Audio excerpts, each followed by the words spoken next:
how to do multiple stops in Uber, or how to add multiple stops in Uber. Hello everybody, welcome back to the channel. Today I'll guide you on how you can add multiple stops in Uber. Now after the latest update, it's quite possible to add multiple stops in Uber. Before it wasn't possible, you could add only a single stop, but now you can add multiple stops. Simply open up your Uber application here and let it load up. Once it loads up, you should get an interface like this. Now you can see the rides popping up, and under rides you can see enter pickup point, and beside it you can see now option with a little timer icon there. You want to simply tap on it, and once you tap on it here, you'll ask you when do you want to be picked up. Now you want to select your date and time by simply tapping on date first. You can select your date, and then simply tapping on time, and you can select by rounding off the clock here.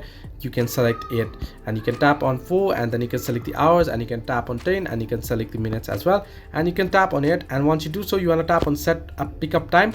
Once you do so, here you can see pickup location and destination. You can tap in.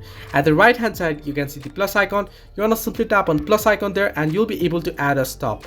Now if you add in one stop, now basically you can see only 3 different stops. Now first, add in your pickup location. I'll just choose a random location here.